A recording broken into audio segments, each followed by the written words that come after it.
President Donald Trump and Vice President J.D. Vance and their wives attending a prayer service at Washington National Cathedral.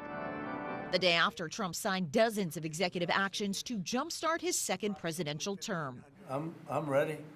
When are you going to talk with including withdrawal of the U.S. from the Paris Climate Agreement and the World Health Organization, a 75-day delay of the U.S. ban on TikTok, sweeping pardons and commutations of rioters involved in the January 6, 2021 insurrection at the U.S. Capitol, and aggressive immigration policies likely to prompt a massive immigration crackdown. ISIS, they're out there enforcing law out today, and of course, as I've said numerous times, they're concentrating on public safety threats. That'll be our priority right out of the gates. On Tuesday, congressional Republican leaders headed to the White House to chart a course for other agenda items. Meanwhile, the U.S. Senate continues to work on getting key Trump cabinet nominees to the floor. In the coming days, the Senate will hold additional votes on the president's national security team.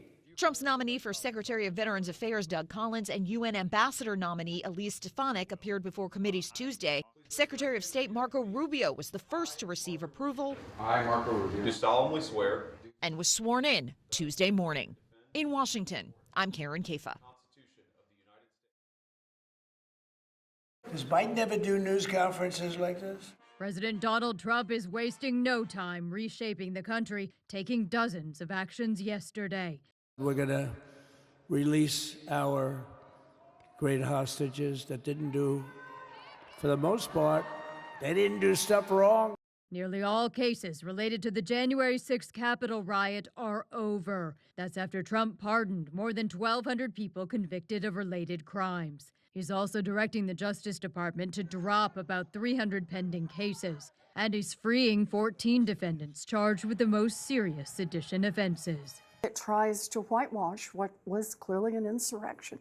People died from that. Property was destroyed. People were injured. Also sending out shockwaves today are Trump's first executive orders. I'll revoke nearly 80 destructive and radical executive actions of the previous administration. He's declaring a national emergency at the southern border and effectively shutting down asylum seeking there. He's trying to delay a TikTok ban and limit the constitutional right to citizenship at birth. Trump also is removing the U.S. from the Paris Climate Agreement and the World Health Organization. He walked in the White House and he did exactly what he said he was going to do. His first actions as president haven't done what he promised voters he would do. Hasn't made people's lives easier. I'm Amy Kiley reporting. Eso fue como un baldado de agua. Yo no sé cuántas veces he llorado ya. Sí, tantos meses esperando por todo lo que pasamos y ya no sirvió de nada. Es mucho, estaba esperando llegar a los Estados Unidos es la única manera la que tenía para poder ayudar a mi familia, para poder ser libre del régimen castrista, del comunismo y de todo. Y pues nada, las esperanzas fueron nulas hoy con la cancelación de esta aplicación. No sé, porque es que México, ¿qué me va a dar México mientras yo espero con calma una respuesta de Estados Unidos? No hay respuesta de Estados Unidos. México no me está ayudando. Claro, es que por tratarse las cosas bien, como le digo, tengo 9 meses aquí en Ciudad Juárez. Nunca intenté cruzarme el muro, nunca intenté volarme. A pesar de que muchos amigos migrantes, vámonos, que tú pasas con tu familia, que tú estás con tus niños, tú pasas.